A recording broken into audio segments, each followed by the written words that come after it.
Hello and welcome everyone to Freedom Central's weekly broadcast on Finding Voices Radio. It's 7 p.m. local time here in Holland on the 9th of December 2012. Wow, the year has sure gone fast. And of course, those of you who don't know me, my name is Mel V and I'll be your host for the next 2 hours. We are almost at the end of 2012 and we thought we'd dedicate to tonight's show to the most talked about and most requested and most questioned aspect of our work as Freedom Central this year. Indeed, 2012 has been the year that Freedom Central became vocal about fake truthers and controlled opposition. We started off 2012 with a bang with our first radio show of the year by coming out with some of the more sordid facts with regards to people like David Icke and Alex Jones. And of course, we were heavily attacked. As always, David Icke put out a nasty newsletter posting about us. And of course, our exposing of these particular people seemed to set the tone for the year, which of course seems to be the year of the reawakening. You know, we awakened, and 2012 was definitely the reawakening for Freedom Central. As some of you may know, I've authored a book called The South African Guide to the Globe Conspiracy. But one of the things I've learned about the world of conspiracy, cover-up, and of course the subsequent campaigns that go out to seek disclosure, is that if a conspiracy has been perpetrated at the very highest levels of control and power, they will also go on and plan the cover-up, and we need to understand this. Much of what we've come to know as truths from the truth movement have in fact been put in front of us to give us an answer. We've realised we've been lied to. So, you know, as Dr. Judy Wood said, if we don't like the lie behind door number 1, there's a lie behind door number 2. And if you don't like the lie behind door number 2, hey, have a look behind door number 3. Basically, this is what's gone on. This is how the powers that be have gotten away with perpetrating the heinous acts of destruction and genocide for millennia, whilst conning us and putting out all sorts of various mind control operations in various forms. So there's so much to discuss on that front, and the matter can get quite complicated. So let me take this from a very simple part. Most people begin with some sort of awakening process. When they realize that those we've come to trust cannot keep us safe, because in fact they are the problem, something inside them twigs, and perhaps they want to dig a little deeper and see what they can do to protect themselves. It is at this point that the awakened mind is vulnerable and can be seized upon and fed all sorts of information, mixed in with deliberately confusing disinformation to keep people running around in circles. Indeed, there's so many people who keep coming to me all confused, not knowing what to believe or who to trust. Firstly, I want to say to you all, please don't trust me, don't trust us. Everything I've come to know can be worked out by almost anyone if you stick to a few basic principles. And in order to do that, we need to first confirm to everyone the fundamental orientations that we need to be aware of, so that we do not accidentally gravitate off in the direction of deliberate deception. The number one fundamental orientation, of course, is always truth. Above all else, there is no religion higher than truth, as Madame Blavatsky says. And the biggest truth we must always remember is that the monetary system is the root of all evil. Information is the common heritage of all beings and not the exclusive intellectual property of a few people who can afford it. With as much as half the world's population on this planet living on less than $2 a day, it's hardly acceptable that anybody expect people who can barely afford to feed themselves to have to now give money away for something that should be free in the first place. You know, if we're trying to create a better world, this is one of the principles we firstly need to be aware of. We cannot be profiting off the so-called truth movement. The truth movement has indeed been seized upon as the stomping ground of the new breed of celebrity that just want to jump on the bandwagon of being the cutting edge and being on the fringe of information movement. Intellectual materialism has become the new form of snobbery, and the big names in the truth movement bump and grind and posture for positioning in the growing market of awakening minds and souls, each of them wishing to impart their information, of course, for a small cost. A donation, or a purchase of a book, or perhaps a brief trot through the virtual shopping aisles of their web shops. It is important always, when falling in love with the apparent words of wisdom emanating from the latest pseudo-truth or celeb, that we always seek to understand the motivation of said person or organization that they may be fronting. Firstly, and fundamentally, any website that has been set up to capitalize off this beautiful process called the awakening of consciousness is not operating from the right place, and we should have nothing to do with them, nor should we seek to go there for any information. Secondly, it is important for us to establish, particularly for those more innocuous platforms of information, where their funding is coming from. This year, Freedom Central has spent a great deal of time looking into the backgrounds of much of what has become known as the Truth Movement, and we have spent time interviewing and documenting the evidence that we've found. If any of you have not yet done so, please do yourselves a favor and go through some of our work on freedomcentral.info or check out Freedom Central's YouTube channel. You'll find everything that we've done there. Lots of it under the title Exposing the Controlled Opposition, or something to that nature. 4 years ago, when we joined the ranks of the so-called alternative media with the good intentions in bringing hope of creating an interesting information platform, which followed our journey of discovery, we were somewhat naive. That journey has not only been about truth regarding the global conspiracy, but more importantly, just how far that conspiracy stretches, which is all the way to the supposed circles of light who are supposed to be educated people with empowering them with knowledge. But what they are really doing is deliberately misleading these people and making a damn fortune off it at the same time. The simple fact is, you always have to question people's motivation and what they're doing. If they have not suffered, if there's no personal tragedy, you really have to wonder what it is, you know, and you have to look at these people who are making money. How much are they making? Where's it coming from? How are they doing this? Because let me tell you, as someone who is genuine in this movement, you cannot make a living off of it, and we need to question those people that are. We would be very naive, of course, if we were to think that the powers that be have not got some form of control over the truth movement. In fact, you know, we have to accept that they've created all this conspiracy around us. They've lied to us from the get-go. Really, don't fool yourselves in thinking that they haven't also controlled the cover-up of all this information. As Dr. Judy Wood said when we interviewed her, you know, with regards to 9/11, if they planned 9/11, do you think they just forgot to plan the cover-up? No, of course not. The cover-ups have been planned. The so-called truths that they want us to believe after we find out the lies, they've been planned too. Much of what we've been led to believe has, you know, in the so-called truth movement is not entirely accurate. There's much more to know. And, you know, Freedom Central doesn't have all the answers. We are still looking ourselves. I must just say that before I start, that there are ways to identify with who is who and what is what in the truth movement. Firstly, those that stay away from information about the Jesuits and the Roman cult are without a doubt controlled opposition. Anybody who supports debunked campaigns such as Holly Gregg, or anybody who supports alternative thinking politicians such as Ron Paul or Michael Tellinger can also be included in this particular genre. Let's be quite clear. Firstly, I need to spell out the game of politics, okay? And it just is exactly that. Politics is a game. All right. Most elections are controlled, and politics is there to give us the illusion of democracy. And democracy is nothing more than multi-party dictatorship.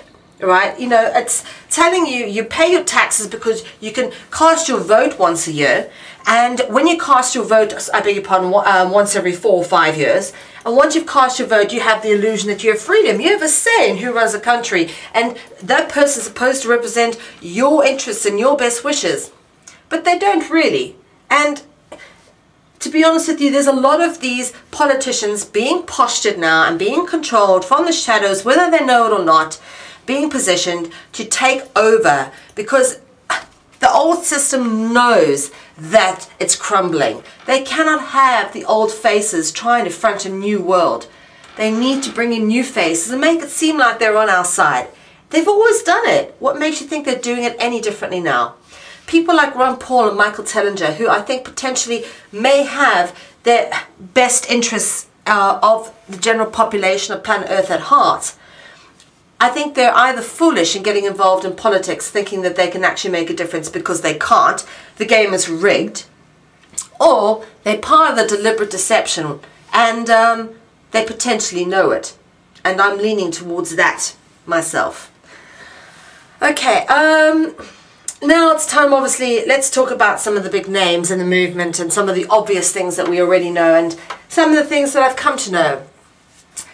At the beginning of the year, of course, I did a lovely expose, which is still available on our YouTube channel, Freedom Central's YouTube channel, which exposed Alex Jones and David Icke, basically on the basis that hardly either of them ever talk about the Jesuits or link things through to the Roman Catholic Church.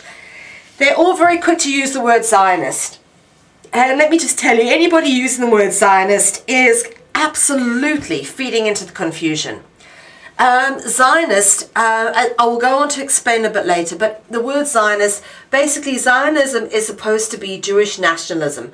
Most of the Jews in the world really don't give a damn about Zionist ideals. Zionist ideals are actually ideals put across by the Jesuits and labeled as Jewish nationalism. It's got nothing to do with the Jews. The Zionists who are causing all the trouble in Israel and Palestine, they are papal court Jews. They are answering to the Black Pope. They are answering to the Vatican up high. So they, you know, it's not a Jewish thing, and anybody who keeps using the word Zionist, we need to be aware of them. So there's one of the big sort of key indicators. Either they're co-opted or they themselves are deliberately misled and we shouldn't be paying attention to them. So my big campaign for 2013 is, let's stop using the word Zionist. It's deliberately misleading. It makes us point fingers at the Jews, who throughout history have always taken the brunt for the powers that be. You know, people have always pointed at the Jews. They've always been killed off. Let's not do it again, all right? They've been positioned very nicely to take the fall for what happened in 9/11. There's lots of rumors going around the streets of New York about the fact that there were no Jews in the buildings when 9/11 happened. You know what, that may very well be true, but I suggest that was also pretty much orchestrated intentionally for the purposes of parading the Jews around as the fall guys, which is what's going on. So bear that in mind. Okay, then of course there's Alex Jones. His InfoWars platform is, of course, owned by Gemini Communications Network, which in turn is also owned by AOL Disney, which have merged. And never forget, Walt Disney was in fact a Knight of Malta, and Alex Jones's father-in-law is a Knight of Malta. So, of course, they answer to the Jesuits, because if you read the Knight's Oath of Induction, it swears complete allegiance to the Superior General of the Jesuits, known as the Black Pope. So whatever he says, they have to do. And, you know, it's pretty, it's there. It's actually, if you're not aware of these facts, you're welcome to read it in my book, The South African Guide to the Global Conspiracy. I do spell this out. Okay, so Alex Jones, definitely lots of links to the Roman Catholic Church, the Roman cult. He himself, devout Catholic. His sister attends a Catholic university. Alex Jones has been at this university, actually saying he has deep spiritual connections to this place. He's very, very good friends with very other well-known Catholics in Hollywood, being the Sheen family, Charlie Sheen, of course being named after Bishop Fulton Sheen, who was one of the people who put the Concordat together after between Germany and the Vatican in 1933, which said that lots of Germany's tax would go off to the Vatican. And of course there's concordance in place between the Vatican and many countries, and the Vatican takes taxes from many countries all around the world. So there's all these links coming in here. Then of course we've got the fact that Alex Jones has lots of people who are Knights of Malta on his show. You know, there's so many things that link him through to the Catholic link. And of course the most obvious being that if anybody calls his radio show and speaks about the Jesuits or the Roman Catholic Church, he hangs up. And he has actually written in one of his articles, those Catholics control it all people are the worst. Catholics control it all people being in inverted commas. So he's definitely trying to stay away from the road to Rome, which of course all paths lead to Rome, and to avoid it means you're walking in the wrong direction. Next, of course, being David Icke. Let me just say, before I go on to David Icke, that anybody knowing how strongly we can tie Alex Jones directly to the heart of the beast, anybody who goes onto Alex Jones' show is also very questionable. Anybody that works with Alex Jones is very questionable. For those people out there, for those truthers, and I speak to people like Santos Bonacci, who has been working with Alex Jones very recently, please think twice about this. Because if you are a genuine truther, why be working with someone who can be directly proven to be controlled opposition? All right? The most obvious example of it, which is why I mentioned it first. And of course, David Icke regularly makes an appearance on Alex Jones' show. So apart from my own experiences with David Icke, which are all very well documented, as I said, in the first radio show of the year, I've, of course, spoke about all the experiences I had with them in 2010 in South Africa. I went all the way out there to organise a conference for him, and he cancelled it without any sort of proper reasoning at all, left me stranded, and then still proceeded to come out there after he cancelled the conference, and basically went to go interview Craig and Mutwa, and this footage has still never been found on YouTube. He and I still speculate that he potentially sold that off to the Vatican, because he, Jordan Maxwell and Bill Ryan were all meeting in the Vatican not too long before that particular trip. Only a few weeks before. I know, because I spoke to Bill Ryan in South Africa when I was there on Skype, and he was in Rome eating David Icke and Jordan Maxwell for dinner. So very interesting. Three of them that should be there at the same time. Never mind. So, of course, apart from that, there are several things that we need to draw attention to when it comes to David Icke. And as I said, money, of course, is a big deal. The fact that he earns in excess of £250,000 a year means that he obviously pays tax. And, of course, this brings him to the utter height of hypocrisy, because there are people out there going, yes, we need to claim our sovereignty, we need to stop paying taxes. You can be sure, on £250,000 a year, David Icke pays a fair amount of tax, probably pays enough to pay the salaries of 2 people worth of tax. Not to mention, that's just his book sales, and of course his son has set up an events company through which they run all of the events, so you can be sure that there's money coming in through other channels as well. The whole family's looked out for and built into this sort of book speaking empire that he has. It's recently been brought to my attention, and I myself for a long time suspected David Icke most certainly doesn't write all his own material. He's not writing all of his newsletters. He doesn't maintain his own website, and he's certainly not proofreading his books, because they're so badly edited, lots of mistakes. And he's certainly not writing all his books, because a lot of them are repetitions of books before. It's just sort of like books tackled into with a thin piece of new information at the back, which, you know, that's the only way he could put out a 700-page book every 18 months or so, because, as I said many times before, he actually has arthritis, and the only fingers that work are his thumb and his index finger. There's lots of questions around how David Icke works. And of course, then there's the fact that he lives on a very Masonic island, and if you go over to the website, you'll see a dragon logo, the Isle of Ryde, which is just off the coast of England, and his publicist, a woman by the name of A.M., that's spelled A-Y-E-M. She, of course, lives with the known MI5 agent Belinda Mackenzie. She lives in the basement of Belinda Mackenzie's Highgate Mansion. And, of course, Belinda Mackenzie is a well-known MI5 agent. We have covered her plenty in our various conversations. There's big questions regarding money that's gone missing. 75 million that was supposed to be for a charity called Iran Aid that no one can track, that Belinda Mackenzie was fronting. Of course, she's fronting other charities such as Star Child. She set up the various charities with regards to Holly Gregg, and of course she has been a big front runner and campaigner of the Holly Gregg campaign, of course we've debunked that completely, and she's still carrying on with it, and we have to wonder what Belinda Mackenzie's agenda is, because of course many people also know she's had Annie Machon and David Shayler living in her house as well. And you know, it's a simple fact, once an agent, always an agent. You know, and there are many people who've stayed in our house convinced that it's bugged, I had a direct witness story about the fact that someone stayed in a house and saw a piece of glass that was smoky at one stage. The next day the glass was clear and they suspected there was a camera behind there. She has this little building in the back of the garden called The Pod, where they have people can stay and they have all sorts of events and things, and lots of people have said that they think that the whole place is bugged. Lots of things going on, but interesting enough as well is this publicist for David Icke, who was basically involved in a lot of drama when I was in Edinburgh in 2010.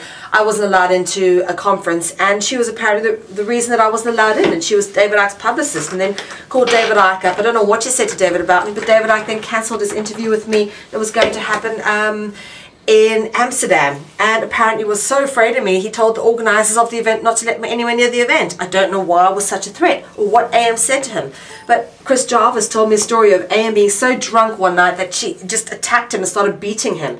I mean, this is how the publicist of David Icke behaves. You know, someone like David Icke trying to put out a peaceful message, surely his publicist should have a little bit more manners and learn how to behave, especially with well-known truthers and activists in the movement.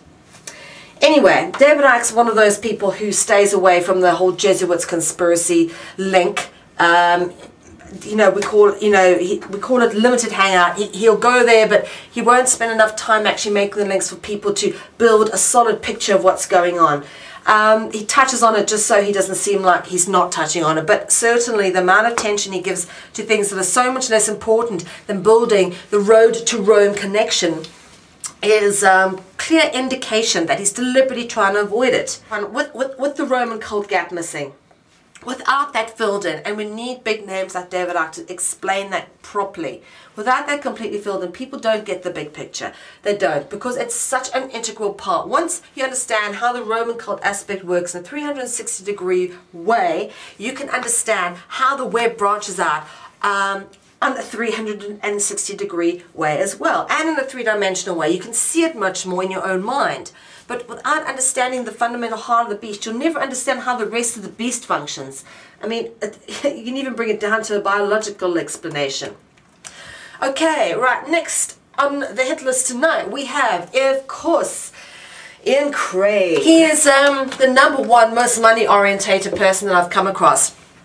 Let me just say, Ian Crane, as we said before, his website is not even a website or an information platform, it's just a web shop. So, you know, all you can do there is not really get information unless you pay for things, and I've already gone through the whole dynamic of why we shouldn't be paying. I put out a really good article about him, and of course, I always try to keep Ian on my right side, but after I spoke with the Hollywood Hoax group who exposed the Hollywood campaign as a hoax, I noticed there were a lot of sort of a big name alternative media platforms such as the UK column that still seem to not want to look at the evidence that this particular Holly Gregg thing was a hoax.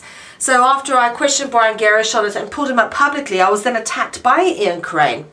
And to be honest with you, I think he was really stupid, because Ian seems to forget that I have evidence that he tried to scam me out of £50,000. Basically, he went on to be the whatever director of Edge Media TV, and then wanted me to pay £50,000 for the privilege of playing my documentary, which I made at my cost. I'm providing to him, playing it once a week for a year. That's just under £1,000 a week to play my documentary for a year. Now, you know, I've worked in mainstream media, and I've said this before, it's normally the television companies that pay production companies to produce content. You never have production companies paying for their content to be aired. Otherwise, I mean, where would the production companies get their money? There would be none. They'd be out of business. It doesn't work that way, you know. So when I pointed this out to him in an article, after he had had a go at me on Facebook for myself having a go at Brian Gerrish, I pointed out the fact that he tried to scam me out of £50,000, and he very stupidly went and rifled through some of my pictures and found an old modelling picture of me when I was a plus-size model in London. And just by the way, guys, I was a plus-size model in London. I was the top plus-size model 2007 and 2008. I made a lot of money, the most booked plus-size model in London, and I am so proud of it. You know what? I was one of the only people in the fashion shows backstage eating chocolates while all the other girls were quaffing back appetite suppressants with their champagne. So, you know what? hey, you know, I championed a positive body image, and I'm glad that I was never sucked into that need to starve myself in order to get work, because I got plenty of work. And he went and stuck this picture up of me claiming that because how could anyone take me seriously because I was a model? You know, as if the basis of me being a model negates any grounds for me being taken seriously. It's the most ludicrous explanation I've ever heard. You know, the simple fact is that he really showed himself up, and I think it was at this point when him and Brian Garrish started picking at my photos, everybody realized if that's the worst they can do, there's nothing bad about me. Really, that's the worst they can pull out of me, and it really is. I mean, to be honest with you, I'm not doing this for any other reason. I've had my time being semi-famous as a TV presenter and plus-size model and fashion stylist, and I've learned the pitfalls of it. You know, I've learned that people only see you as a product. You don't have real friends. The people who are your friends are only your friends because of how you make them feel about themselves and how good it is to be seen with you. You know, when the shit hits the fan, they're nowhere to be found. And I know because the shit did hit the fan and they were nowhere to be found. And it was one of the reasons why I started my awakening process, why we left London, why my husband and I started again in Holland over 4 years ago. It was because we realized that the life we were striving for was never going to make us happy long term. Ultimately, it was going to consume us. We are not in this for any kind of fame or acclamation. It really is just about being a serious researcher, being honest with ourselves, and sharing our journey of discovery into truth as we grow and transcend in this beautiful time. Anyway, coming back to the controlled opposition element of the alternative media, we can not, of course, talk about this without pointing fingers head-on directly at none other than the UK column and all those associated with it. At a recent event, the David Icke event at Wembley, someone was selling the UK column and said that it sold over 1 million copies. It's supposed to be the UK's top alternative independent media rag and broadcast, if you want to call it that. It's very boring, 2 hours every day. I can't imagine what they find to talk about because there's nothing interesting. But it is headed by none other than former intelligence agency operative Mike Robinson. There is very strong links between Mike Robinson and the Lyndon LaRouche organization, and the LaRouche organization came into a few years back, came into sort of the alternative media spectrum, much like the disclosure movement, as sort of like an independent research body and the biggest independent collector of information outside the control system. And really all they are fronting as being uncontrolled when they are in fact controlled. You know, they are, again, controlled opposition. And I'll go on to talk about the disclosure movement because it's the same sort of thing. Anyway, all of these people who work for the UK column are disgraceful examples of what journalists really are. None of them research their facts. They're all just regurgitating what they're told to say. They're exactly the same paradigm we're trying to escape from whilst pretending not to be from that paradigm. And it's obviously hypocritical. I've gone into this a million times, but I am just going to say we need absolutely to question where the money comes from every single one of these organizations who are selling purported truth. Because the most important thing we can do is follow the money line. You know, the money speaks volumes. The root of the money speaks volumes. And it's a simple fact, and I have this in writing. It was sent to me in email by Carol Bragg, the financial manager of the UK column, that the UK column was funded, set up by money from a woman called Sheila Butler, who is in fact a descendant from the Kitcheners. She is the daughter of the 3rd Earl of Kitchener, and her great uncle is the 1st Earl of Kitchener, Lord Kitchener, the same Lord Kitchener who was in charge of the British campaign in South Africa, which of course killed many of my ancestors and put many of them into concentration camps. This of course being the second of the Anglo-Boer Wars. And of course Lord Kitchener is famous for something else called the scorched earth policy, whereby during the war, after he'd captured all the Boers, he went and burnt down all their farms so that when the war was over they would have nothing to go back to and no way of feeding themselves. So, you know, the ones that did survive would end up starving and have nowhere to live. I mean, this literally is what this guy did. You know, if it was, for example, Heinrich Himmler, who in Nazi Germany set up all the concentration camps, etc. You know, if it was money coming from his great niece, people would be in uproar. you know, because the whole Nazi Germany thing has been played up so heavily to the media. That was 40 years after the original concentration camps were set up in South Africa. And that's where they originate from. That was the first time the concentration camp system was properly used. And then it was replicated in Germany. So, you know what? There's a lot to be said about where we get our information from, and we can't be hypocritical and rely on these platforms that have been set up from bad money. And I'm sorry, genocide family money is not an acceptable source of funding for something that's supposed to be alternative media and out for the good of humanity, which the UK column purports to be but clearly isn't. And of course, there are the various people who work for the UK column, and I won't go on to say too much about them because I think some people simply manage to discredit themselves. People like Luke Collins, who uses absolutely appalling language in some of her interactions, and then of course there's the likes of Brian Garish, who calls himself the editor, but to be honest with you, I honestly can't see how he is the editor of anything. He writes so badly, he communicates so badly, he either doesn't understand what you're telling him or makes facts up in his head and reports them back incorrectly and then extrapolates on them to sort of have this justification within his own mind. There's something clearly devoid and left center of this man. And we have actually got a webpage called Email Conversations with Brian Garish on Facebook, and people can go and check out for themselves exactly the kind of conversations, the kind of interactions that people have had with Brian Garish, who has put out, you know, just come up with some of the most bizarre things. He won't answer any questions about the Holly Greig case when the Holly Greig hoax group have questioned him. In fact, he denies it's a hoax despite the lack of evidence to support the Holly Greig case. And then he proceeds to claim that he wants to start the Mel V hoax group because I will not supply him with details of my abuse because I'm claiming that I don't have the evidence to show him. And therefore, you know, he uses this as saying that if I don't have the evidence to show about my abuse, surely it must be the Mel V hoax because I'm saying the Holly Greig doesn't have the evidence to show her abuse. And that's why it's a Holly Greig hoax. It's the most bizarre logic, and how he actually came to that point. To be honest with you, I don't think he came to that point by himself. I think he was psyoped into that point. Yes, let's see how we can manipulate the situation, push at their soft points, see if we can put pressure on them to crack.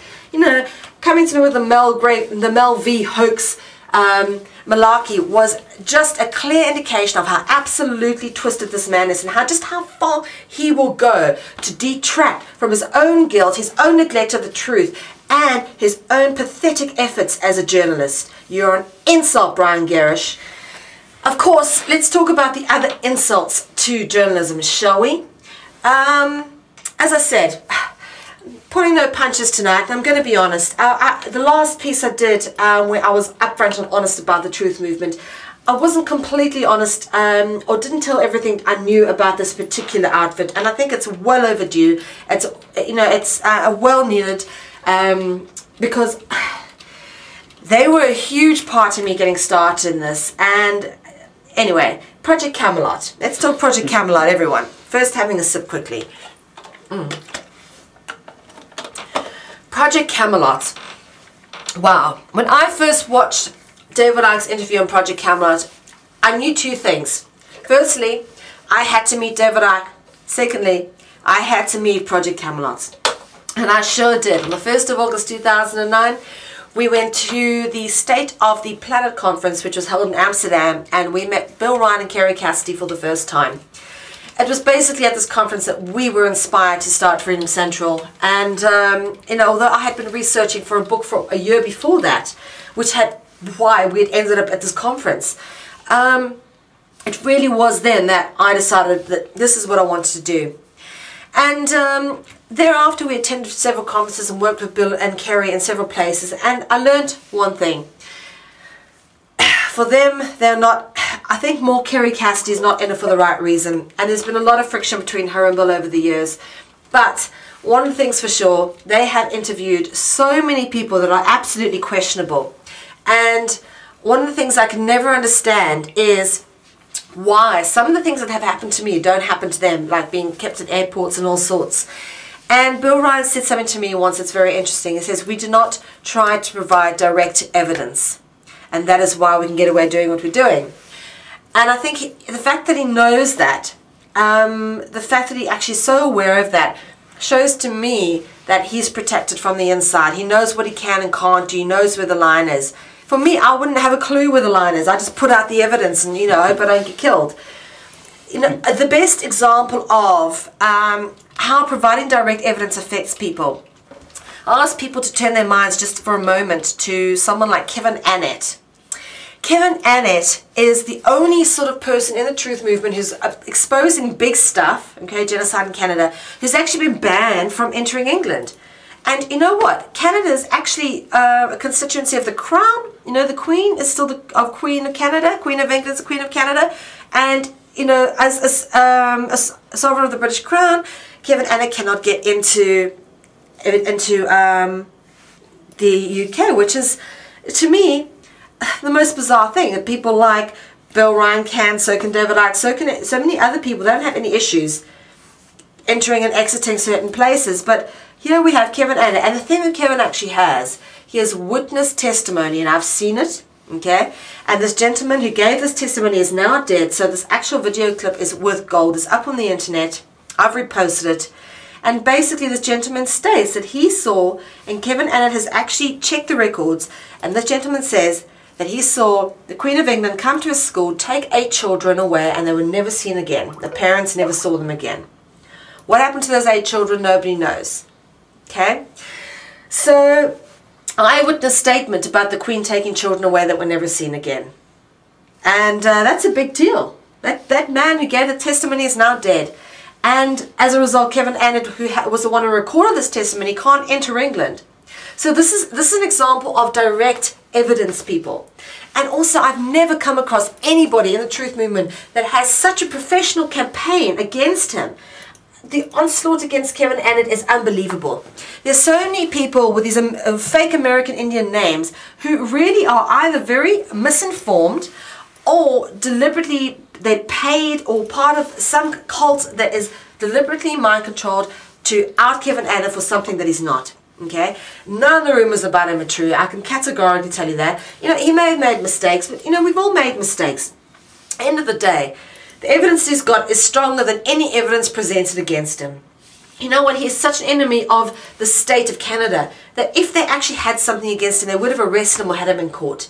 And this is what I'm saying. We need to be realistic and look at the facts here, people. Not get swept up in internet rumors and hearsay and pressure from people who sound American Indian sounding and talking on behalf of tribal chiefs when they are actually paid by the Canadian government to discredit Kevin Annet.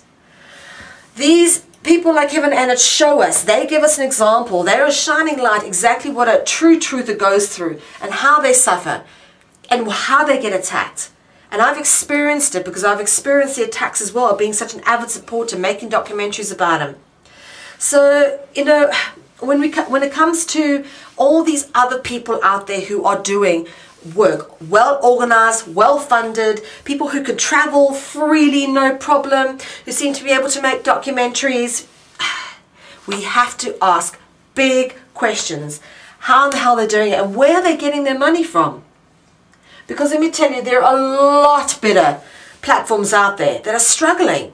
And I use a good one, Lisa M. Harrison is a good example of just how information platforms like ours struggle. All right, Lisa is her internet her website, lisamharrison.com, hosts the best interviews on the web by a long shot. Okay, and in fact, it's, I think, because of people like Lisa Harrison that people like Kerry Cassidy are looking so bad, because Kerry isn't out for information. Kerry Cassidy does this because she wants to be famous. It's all about her.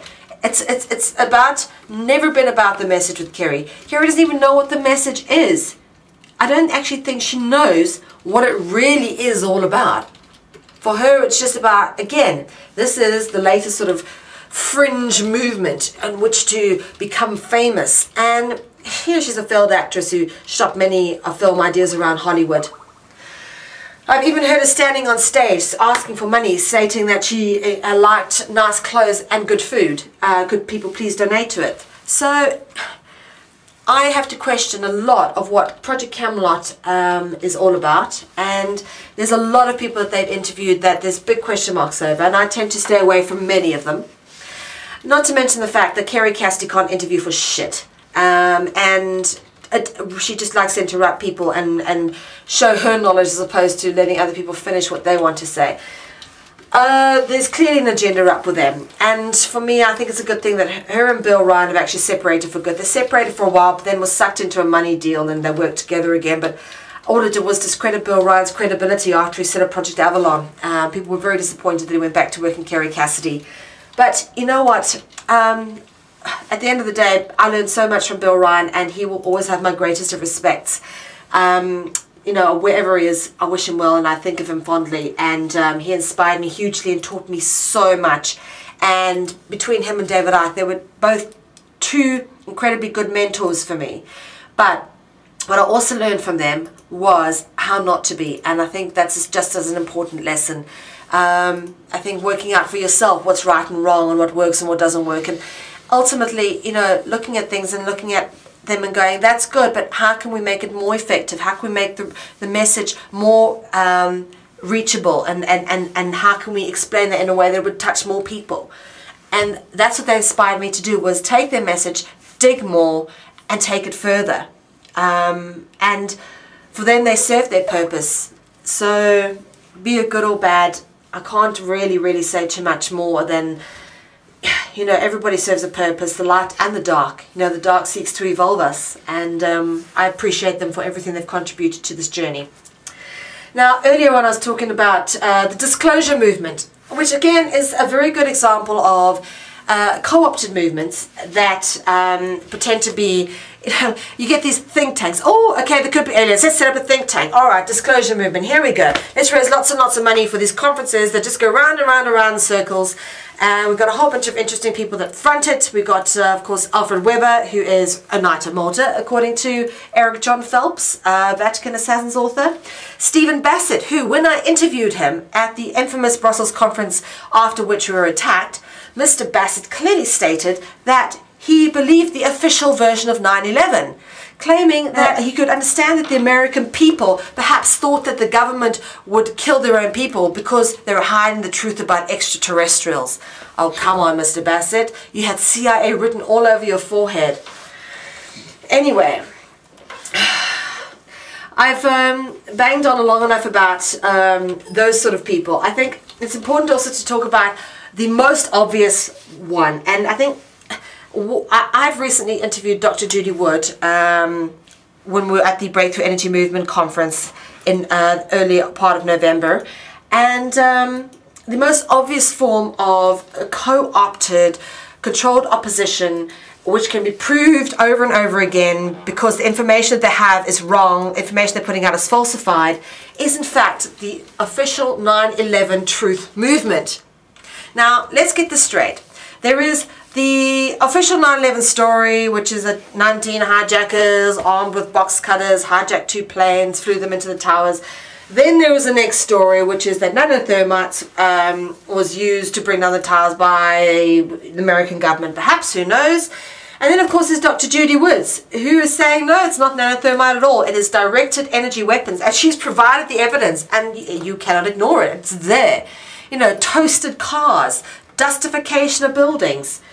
Of course, we interviewed Dr. Judy Woods and Andrew Johnson together at the Breakthrough Energy Movement Conference. We have an early interview with Andrew Johnson. He was on our show earlier on this year. And this is the most obvious example of, we talk about with people who are now researching a conspiracy, then researching the conspiracy about the conspiracy. So not only is there something that's perpetrated that's sold to us as a lie, but the supposed truth about what went wrong is actually also a lie. As Dr. Judy Wood said, you know, if you don't like the lie behind door number 1, we'll show you the lie behind door number 2. And if you don't like that one, we'll show you the lie behind door number 3. And then, of course, there's another lie behind door number 4 if you don't like the door number 3. And that's the way it works. And we have to realize that there are several layers of lies and truths. And we have to work through them all. You couldn't come into this information and just dive straight into the truth. You have to work through several layers of what you might think is a truth, but later will realize is a lie, before you come to the real truth, the deep, deep truth. And it's important for people to realize that. The whole conspiracy web is so multi-layered. It's not as simple as you have the truth movement and then you have the controllers. There are many layers in between. You have definitely got an element of controlled opposition, and even that is split into particular layers. All right, you have those who I believe are probably very conscious of the fact that they're agency operatives, and then you've got others who are potentially mind controlled or manipulated by others. And then, you know, someone like David Icke, geez, if not directly controlled, there's so much evidence for the fact that it could absolutely be actually controlled. If anybody hasn't seen that brilliant documentary called David Icke Debunked, please check it out. I agree with most of what's said in the first part of it, except for the end when they start climbing into him about believing in reptilians. If any of you have followed any of my work, you know that I found enough evidence to prove that reptilians have existed, and whether or not David Icke's information is accurate, simple fact is that these guys exist or have existed. All right. Enough about talking about various people in the truth movement. I think the most important thing for people to understand is that if you're a well-funded, well-organized organization, people should be expecting, these organizations should be expecting that people will ask questions and should be willing to answer them. And if they can't, that's a problem, you know, and they should be willing to open themselves up for scrutiny. We can't allow these little organizations, shadows organizations, to creep in, pretending to help us. We need to question them. We need to scrutinize them. We need to question everything. And that's what we did with a few people. And we found out some things. And yes, the trail has taken us very, very far. Now, I'm going to go on to talk about co-opted websites. But something I think that's very important is, and equally as damaging, which we need to bring attention to, is something that I can only label as wannabe truthers, who somehow, again, they've seized upon the whole emerging fringe movement of information as some kind of platform for celebrity. Charlie Veitch is one of the most obvious of them, and of course he was never in it for the right reason, and this became more and more obvious as he went on, that it was only ever about a performance and about him. And, you know, he's quite happy to flip-flop from one side to the other so long as it suited his agenda. He never had a firm belief or a firm commitment or a fundamental orientation towards which he was heading. For him, it was just about building his own celebrity, really. And I've put out several articles about that. But there's another one, a woman who has become very dangerous, and I really do want to talk about her because she's caused so much trouble for us in the past. There's a woman called Sandra Barr. And she's a perfect example of just how people can cause friction within very well-organized groups and break them up and cause trouble. I met her on a David Icke discussion forum on Facebook, and she got involved with organizing some of the wake-up call conferences, and in fact invited me to speak at one of them. She also invited me to, and I got the emails to prove this, invited me to the Wake Up Call in Edinburgh in 2010. We paid for our own transport there, got all the way there, and we weren't let in at the front door. And Sandra was the one who had invited us. Now, the next day when I went to meet her for coffee to try and find out what happened, she was very threatening about the fact that,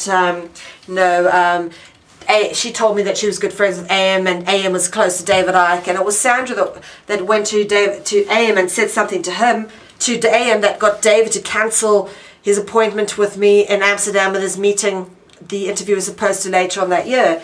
But the simple fact is, she has got abilities to get in the way of certain things being done. She's proven it to me. She sticks her claws in absolutely everywhere she can. She caused so much disruption back behind the scenes in the Holly Greig campaign. The minute Roger Hayes went to jail, there was a Facebook group set up for him, and all of a sudden she seized upon it as the controller of it, telling people off for posting things that were irrelevant and, you know, becoming a bit of a Gestapo there. And she causes a lot of trouble. This woman also will always point at the Rothschilds and Zionists and hardly ever goes towards the Jesuits. Big fan of people like Ian Crane and David Icke. So one to watch out for. She's got a new truther blog, which I would tell you to be careful of, because her perspective is very jaded, and her only agenda is to draw attention to herself. She doesn't give a damn about the truth. For her, it is about some kind of justification for herself on some level. There are so many people who have gotten in touch with me over time about this woman, including her ex-boyfriend, her ex-best friend, telling me some pretty scary stuff. So, you know, these wannabe truthers who are really fucking things up by jumping on, seizing on the truth movement and destroying good things that are going on. You know what, just get lost. Charlie Reid, Sandra Barr, people like you, please fuck off. We're not interested. Okay. The last one, of course, I'm going to mention, I won't be so brutal about him, but he definitely falls into the category of, you know, someone whose ego was reliant on his external locus of identity based upon what, you know, the popularity and the momentum he got out of campaigning for a good cause. Well, he thought it was a good cause. Of course, the Holly Gregg campaign turned out to be a complete bloody lemon. We were speaking about none other than, of course, Ian McFerrin, who I think either has to be an operative or one of the most gullible people in the truth movement.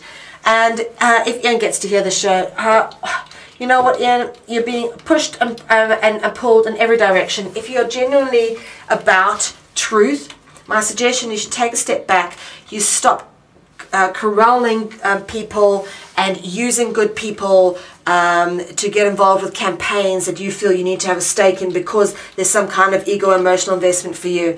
It's blatantly and clearly obvious, and you know, there was a time when I genuinely respected you, mate, but hooking up with people like Pagan Media Bites and getting involved in this campaign now that you're trying to get the UK column to front with this woman that you're now involved with, it's becoming a bit obvious that, you know, things aren't all right with you. So they're definitely, to me, these little agents provocateurs that are dropped into various spots in the truth movement. And you know, he came all the way to Holland, stayed with a friend of mine, even got to meet us, and I never forget when he met us, he was something that's very uncharacteristic of Ian. He was extremely quiet, like he was observing us, like he was learning as much as he could about us. Anyway, don't know if he is an operative or not. All I'm saying is that he's either an operative or very, very, very stupid. So wise up, Ian, learn your facts, get it together, answer some of the questions about the Holly Gregg case, and, you know, stop looking to this movement to build your own ego. It's not the right thing to do, and you know it deep down inside. If you are a spiritual man, you pretend to be, you need to stop behaving in this manner. Us really spiritual people aren't biting.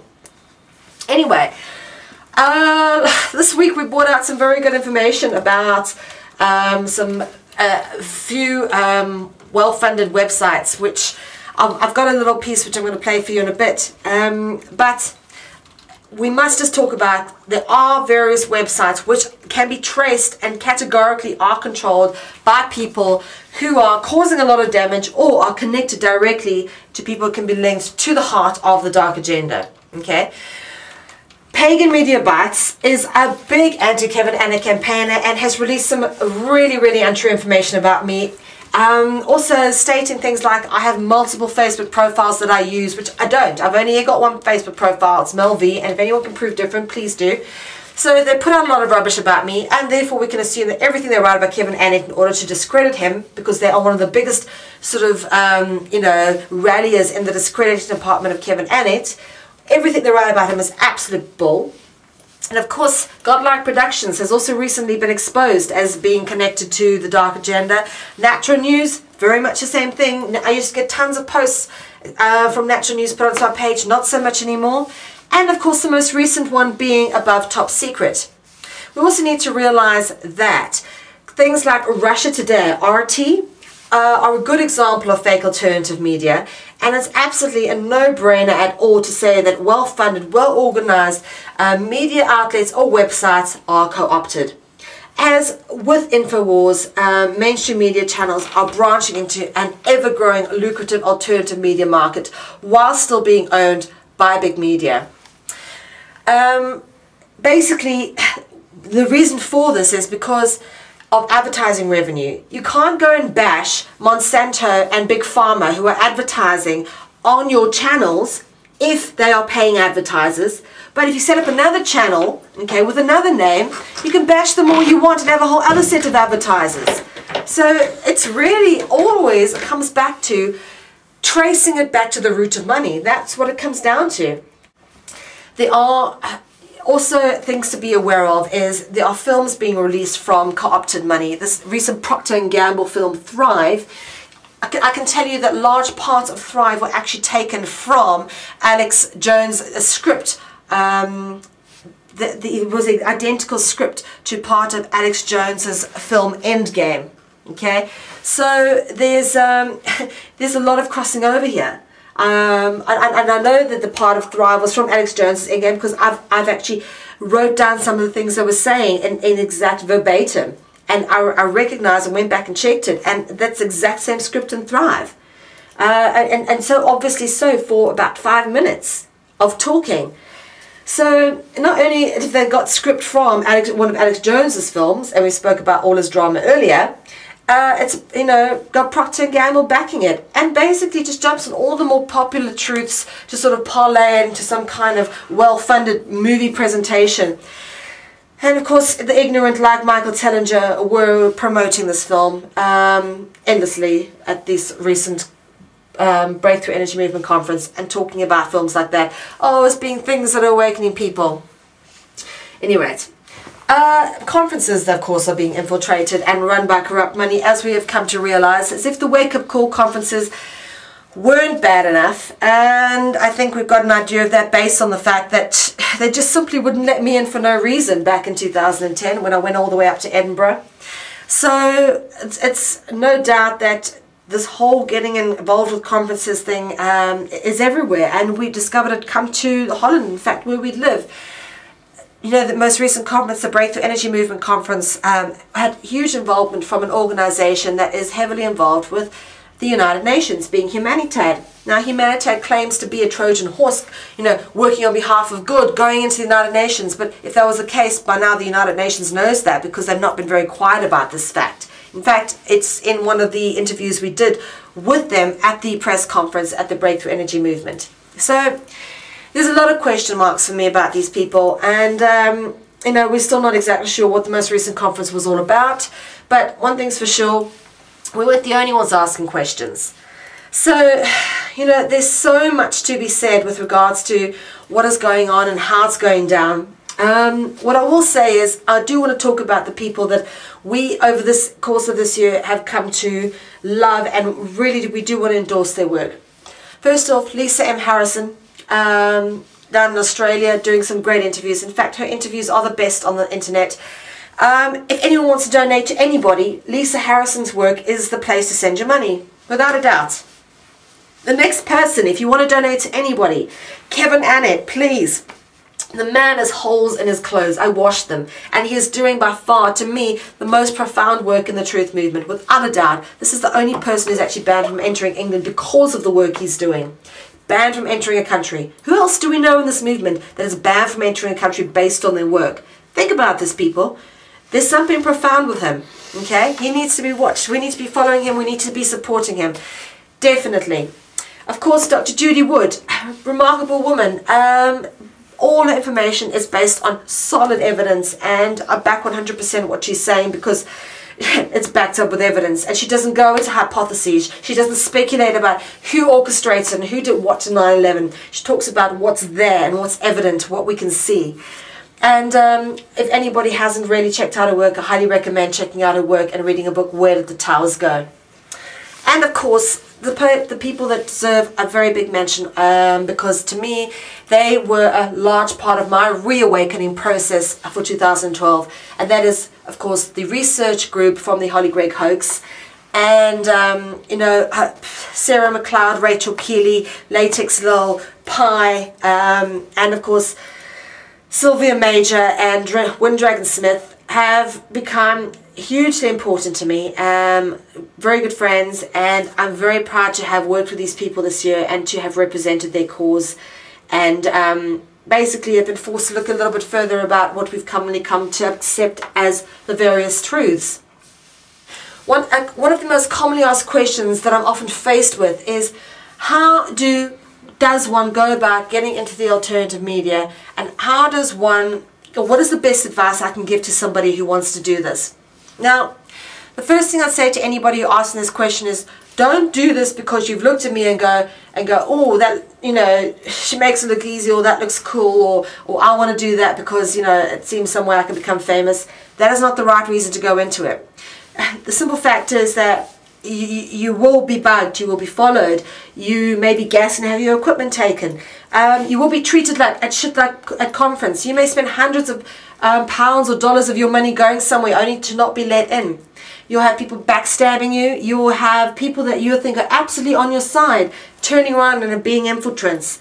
You will be used, you will be hurt, you'll be stamped on. But at the end, you will come out with and finding a true circle of light.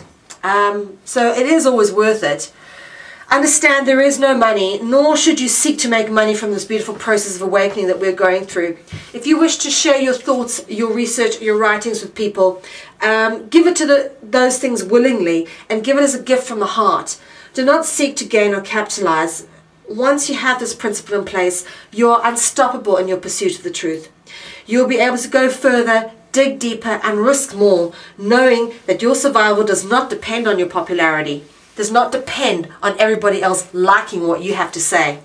Do not be afraid to follow the evidence wherever it might take you, and most importantly, for God's sakes, please don't sell out, otherwise you negate your very purpose. Once you start taking a paycheck for your work, you leave yourself open for corruption on all levels, materially and spiritually, and that is important for people to know. At a recent conference, one of the speakers remarked that today's alternative media is tomorrow's mainstream media. And if that is true, we, the alternative media, have a great responsibility in making sure the foundations we built are built upon principles, not ego, not need for money or status, but the need to free humanity, even at the cost of one's own credibility, or worse, potentially one's life. Be prepared to make the ultimate sacrifice in pursuit of the truth, for it is the truth that will free humanity and ultimately evolve us forward to a place where we can finally go about creating a better world. An important message for those who are going through the awakening process and deconfusing themselves from the most prosaic level of this 3D reality is, don't just think that because the powers that be fooled you once, that they won't fool you again. You will be fooled many times before you find the truth. Just accept that and don't fight it. You're not the fool for being fooled. Just someone with hope, like everyone else of us has been fooled, potentially looking for something better. We are all trying to find truth, and we are all clinging to a bit of hope. And you know what?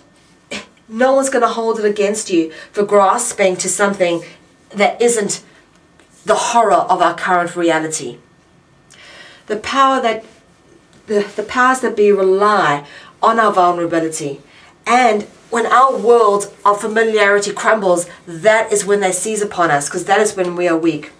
In our weakness, we accept that the people like Alex Jones and David Icke are our new saviors and are the new purveyors of our so-called truths, which will set us free, as they supposedly tell us. People, don't be fooled. It's not that easy. There are many layers of falsehoods to work through before you can claim your freedom. It doesn't come that easy.